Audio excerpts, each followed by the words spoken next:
In the top stories, Prime Minister Drew calls for stronger global action for small island states. St. Lucia's general elections set for December 1, and the U.S. Senate passes deal aimed at ending government shutdown. Hello and welcome to the ZIZ Midday Major Newscast. I am Jasmine Thomas.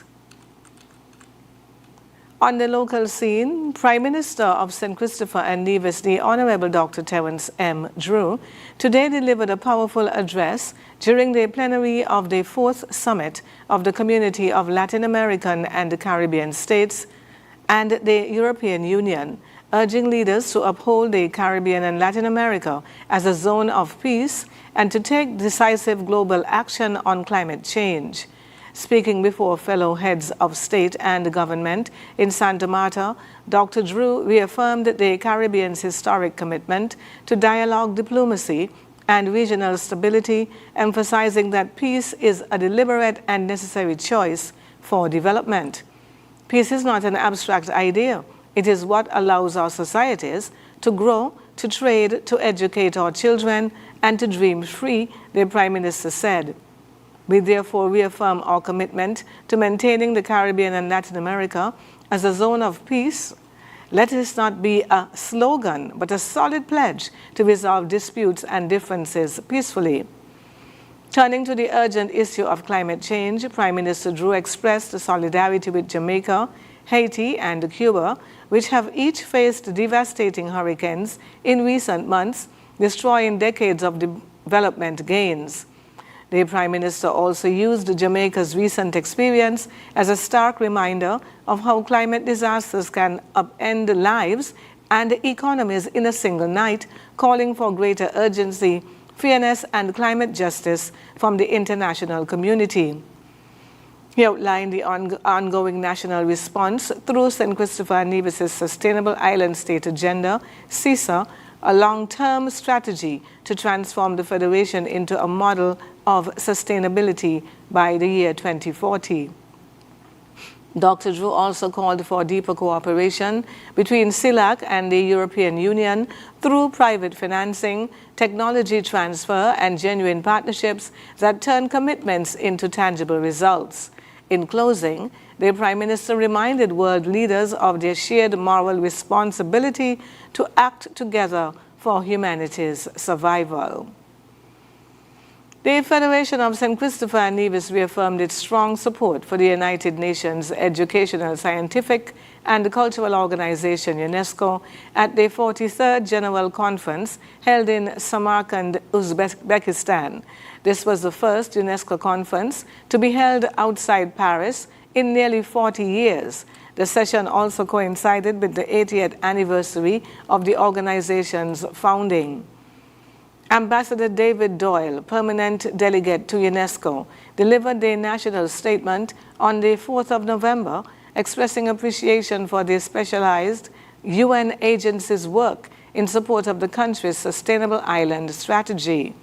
He touched on the importance of international partnerships, especially through the unique expertise provided by UNESCO in enabling the Federation to achieve the Sustainable Development Goals.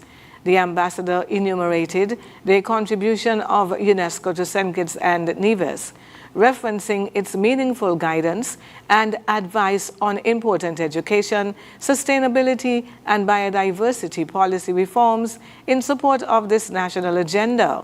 He highlighted several key areas of collaboration between St. Christopher and Nevis and UNESCO that have had a profound impact on the people of the Federation. These include professionalizing the teaching force and strengthening the national qualifications accreditation system, establishing the Federation's intangible cultural heritage policy, introducing education for sustainable development into the national curriculum, transforming the UNESCO-accredited Man and Biosphere Reserve into a biodiversity-led agricultural zone, developing community seed banks and shaded greenhouse cultivation. The St. Kitts Electricity Company Limited, SCELEC, is advising the public of scheduled maintenance outages for the week of 10th November to 14th and On Monday, 10th November, 9 in the morning to 3 in the afternoon, St. Paul's Village. Tuesday, 11th November, from 9 in the morning to 1 in the afternoon, Borks Road, Sandy Point. And from 9 to 3, Connery. Wednesday, 12th November, from 9 to 1, Halfway Tree and the Connery. And from 9 to 3, Parsons Ground Project. On Thursday, 13th November, from 9 in the morning to 1 in the afternoon, Parry Housing and Fountain Estate, while from 9 in the morning to 3 in the afternoon, Keys Village. This scheduled maintenance outages are necessary to perform maintenance as a part of ongoing efforts to improve reliability. We now take a look at news on the regional scene. St. Lucians will go to the polls on Monday, 1st December 2025, to elect a new government, Prime Minister Philip J. Pierre announced during a national address on Sunday evening. The Prime Minister confirmed that he has advised the Governor-General to dissolve Parliament on Monday, 10th November, clearing the way for the official campaign period to begin. Nomination day has been set for Friday, 21st November. The announcement, long anticipated amid heightened political activity and constituency rallies, sets the stage for what observers predict will be one of St. Lucia's most competitive elections in recent years. On the international scene, a deal aimed at ending the U.S. government shutdown has passed, the Senate paving the way for the record-breaking impasse to be broken.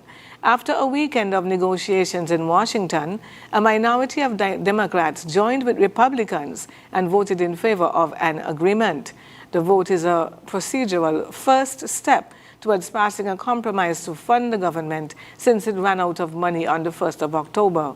It will need to clear several more hurdles, including a vote from the House of Representatives before federal employees and services return. But it is the first serious sign of progress after 40 days of deadlock. And now for a look at the weather. The present weather across St. Kitts and Nevis is fair skies with slight dust haze.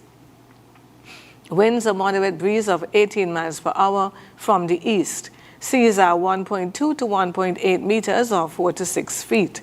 Weather forecast for St. Kitts and Nevis, partly cloudy skies with a brief cloudy spell and a 60% or moderate chance of brief passing showers. Weather tonight, partly cloudy to cloudy skies with a 40% or moderate chance of brief passing showers. And sunset this evening will be at about 5:37. Sunrise tomorrow morning is set for about 6:13. And that brings us to the end of the Midday Major Newscast. Join us this evening for these stories and more in detail. Thank you for tuning in. I am Jasmine Thomas. God bless you.